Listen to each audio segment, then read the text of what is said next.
Hello students, welcome to my channel smart studies. इसके अंदर हम बेटा शिक्षा निदेशालय की तरफ से दी जाने वाली कार्यपत्रक 13 को पढ़ेंगे, जो कि क्लास 9th की है और विषय है हिंदी लिहाजा की ओर। इससे रिलेटेड एक वर्कशीट हम पहले भी कर चुके हैं, तो स्टूडेंट और अच्छे से जानने के लिए उस वर्कशीट को एक बार रिवाइज कर लीजिए आप लोग। तो देखते हैं इसमें क्या लिखा गया है। वीडियो देखने से पहले स्टूडेंट्स प्लीज़ मेरा चैनल सब्सक्राइब कर दीजिए। लिहाजा की ओर पाठ राहुल सांक्रात्यान द्वारा रचित एक यात्रा वृतांत है। यात्रा वृतांत गद्य साहित्य की एक विधा है या प्रकार है जिसमें किसी भी स्थान की यात्रा करने पर वहाँ सामाजिक, आर्थिक, भौगोलिक, सांस्कृतिक आदि विशेषताओं का सजीव वर्णन किया जाता है। प्रस्तुत पाठ में लेखक अपने तिब्बत यात्रा का वर्णन किया। हमने पिछले वीडियो में देखा था कि जो लेखक है वो कहाँ के हैं, तिब्बत की भारतीय हैं, लेकिन वो तिब्बत की यात्रा कर रहे हैं और उन्हें किन किन परेशानियों का सामना करना पड़ा है, तो इसके बारे में बताया गया है। अब उन्होंने कहा है इस गद्यांश में उसी का एक अंश है जिसे ध्यानपूर्वक पढ़कर पूछे गए प्रश्नों के उत्तर दीजिए। तो यहाँ पे कुछ गद्यांश दिया गया है, पहले हम उसको पढ़ते हैं और फिर उसके आंसर क्वेश्चन आंसर जो हैं वो हम करेंगे। ठीक है स्टूडेंट्स, तो देखते हैं कि क्या दिया गया है इसके अंदर। तो देखिए, अब हमें सभी विकट टाढ़ा थोडला पार करना था। टाडे तिब्बत में सबसे खतरे की जगह है। 16-17 हज़ार फीट की ऊंचाई होने के कारण उनके दोनों तरफ की मीलों तक कोई गांव गिरान नहीं होते हैं। नदियों के मोड़ और पहाड़ के कोने के कारण बहुत दूर तक आदमी को देखा नहीं जा सकता है। तो वो बता रहा है कि तिब्बत में एक जगह है थोडला, जहाँ पे क्या है वो बहुत ऊंचा है, 16-17 हज़ार फीट ऊंचा है, जहाँ पे क्या है कोई गाँव गिराए नहीं होते हैं। नदियों के मोड़ और पहाड़ों के कोने के कारण क्या होता है, वहाँ दूर दूर तक आदमी भी नहीं दिखता है। उसके बाद क्या कहता है स्टूडेंट, डाकुओं के लिए यह सबसे अच्छी जगह है। क्या कहता है, यहाँ पे क्या है, डाकू आसानी से छुप सकते हैं। तिब्बत के गांव में आकर खून हो जाए तो खूनी को भी सज़ा मिल सकती है, लेकिन इन निर्जल स्थानों पे मरे हुए आदमियों के लिए कोई परवाह नहीं है, क्योंकि क्या है यहाँ पे किसी को ढूंढना बहुत मुश्किल है। तो वो क्या कह रहा है, यहाँ पे आदमियों के लिए कोई परवाह नहीं है। सरकार खुफिया विभाग और पुलिस पर उतना खर्च नहीं करती है। वहाँ गवाह भी कोई नहीं मिल सकता। डकैत पहले आदमी को मार डालते हैं, उसके बाद कि कुछ पैसा है कि नहीं। पहले क्या करते हैं, वो मारते हैं, उसके बाद देखते हैं कि कुछ पैसा है या नहीं है। हथियार का कानून न रहने के कारण यहाँ लाठी की तरह लोग पिस्तौल और बंदूक लेके फिरते हैं। यहाँ पे क्या हथियार से रिलेटेड कोई भी कानून नहीं है, इसलिए लोग क्या हाथ में ही लाठी की तरह क्या लेके घूमते हैं, पिस्तौल और बंदूक। डाकू यदि जान से न मारे तो खुद अपने प्राणों का खतरा है। अगर डाकू नहीं मारे तो भी यहाँ पे क्या है, अपने प्राणों का खतरा है। तो देखते हैं कि क्या क्या क्वेश्चंस पूछे गए हैं स्टूडेंट्स। तो प्लीज़ मेरे चैनल को सब्सक्राइब कर दीजिएगा। देखते हैं क्या है। लेखक को कौन सा टाड़ा पार करना था, कौन सा था, थोडला। यहाँ पे क्या लिखेंगे आप, थोडला। आप पैराग्राफ को जो गद्यांश दिया गया है उसे बहुत ध्यानपूर्वक पढ़ेंगे स्टूडेंट्स। उसके बाद सेकंड क्वेश्चन क्या है, तिब्बत के ऊंची पहाड़ी रास्तों पर आदमी को दूर तक क्यों नहीं देखा जा सकता था। क्यों नहीं देखा जा सकता था, क्योंकि नदियों के मोड़ और पहाड़ों के कोनों के कारण क्या था कि क्या थे, वहाँ पे नदियों के ऐसे ऐसे मोड़ थे और पहाड़ों के कोने थे जिसके कारण वहाँ पे आदमी को नहीं देखा जा सकता था। किस कारण वहाँ के लोग लाठी की तरह पिस्तौल लिए फिरते थे, क्यों, क्योंकि वहाँ पे कोई हथियार कानून नहीं था। हथियार कानून न होने के कारण वो क्या रखते थे, लाठी की तरह पिस्तौल रखते थे।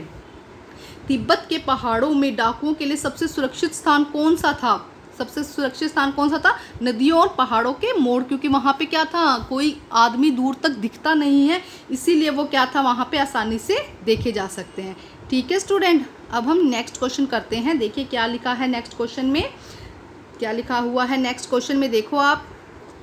तो हम नेक्स्ट क्वेश्चन करते हैं स्टूडेंट्स। क्या है, निम्नलिखित शब्दों के विपरीतार्थक शब्द उपयुक्त गद्यांश में ढूंढ कर लिखिए। इसमें क्या करना है, गद्यांश में से इन शब्दों के विपरीत अर्थ लिखने हैं। तो सरल मतलब क्या होता है, आसान, तो इसका विपरीत क्या होगा, विकट। ये पैराग्राफ में दिया गया है, आप देखिएगा कहाँ पे है, अभी मैं भी बता दूंगी।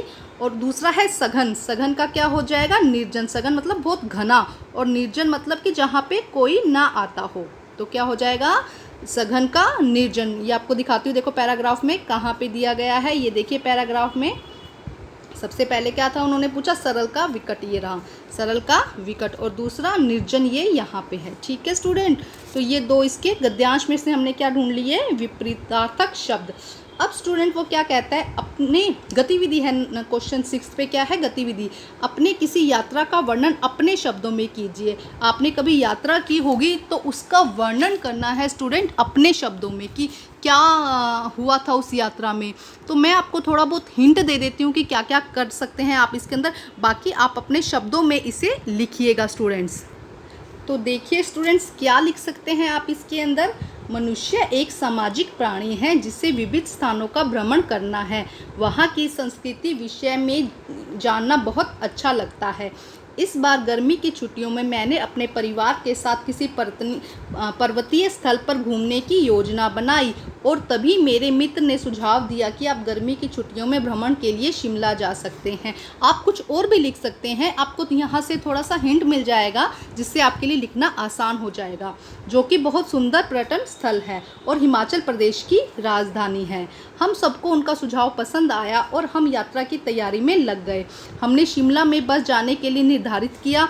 निर्धारित दिन हमने शाम के समय शिमला की बस ली और शिमला के लिए निकल पड़े। पहाड़ों से बने रास्ते में जहां एक तरफ डरा रहे थे वहीं दूसरी तरफ आनंद को दुगना भी कर रहे थे। गाते गाते और गाना सुनते सुनते हम कब शिमला में प्रवेश कर गए हमें पता ही नहीं चला। हम रात के 8 बजे लंबा सफ़र तय कर शिमला पहुँचे, जहाँ तक हमें गर्मी में भी ठंडक का एहसास हुआ। वहाँ के लोगों ने पहाड़ी वेशभूषा पहन रखी थी। घर आधुनिक तरीके से बने हुए थे। वहाँ के पेड़ तरह तरह के सुंदर रंग बिरंगे फूलों से लदे हुए थे। हमने थोड़ी देर तक आराम कर माल रोड की चकाचौंध देखना प्रारंभ किया, जो कि रात के समय और भी दुगनी हो जाती है। तो आगे देखते हैं स्टूडेंट, आगे क्या लिख रहा है इसके अंदर। ये देखिए आगे ये रहा दुगनी हो जाती है। अगले दिन हम तैयार होकर जाखू मंदिर जो कि हनुमान जी का है, उनके दर्शन के लिए निकले। जाखू मंदिर में हनुमान जी की सबसे ऊंची मूर्ति है। मंदिर की चढ़ाई करते वक्त हमने उनकी प्रसिद्धि और मान्यताओं के विषय में जाना। दर्शन के बाद हम नीचे माल रोड पर आए और रीस गए। उनके बाद हमने पूरा दिन शिमला के संग्रहालयों को देखने में व्यतीत कर दिया। अगले दिन हम कुफरी के लिए निकले, जहाँ हमने 2 दिन व्यतीत किए। वहाँ हमने बहुत सी क्रीड़ाएं करी, प्रकृति के असली सौंदर्य का आनंद लिया। सुबह हिमालय की पहाड़ियों में उदय होती सूर्य की किरणें, पक्षियों की चहचहाहट, शाम वातावरण बहुत ही सुखदायक था। वो दिन कुर्फी रहने के लिए हम वापसी अपने घर आने के लिए निकले। अब हम थक चुके थे और सबके दिलों में बिताए 4 दिनों की यादें थी। शाम तक हम सब घर पहुंच गए। शिमला की यात्रा हमारे जीवन की सबसे यादगार यात्रा है, जिसकी यादें आज भी हमारे दिल में जिंदा है। तो स्टूडेंट मैंने आपको थोड़ा सा हिंट दे दिया है, आप शिमला या कहीं और की कुछ भी यात्राएं लिख सकते हैं जो आपको अच्छा लगता है। आप अपने शब्दों में लिखिए और अपनी वर्कशीट को कंप्लीट कीजिए और प्लीज़ मेरे चैनल को सब्सक्राइब कीजिए। Thank you students.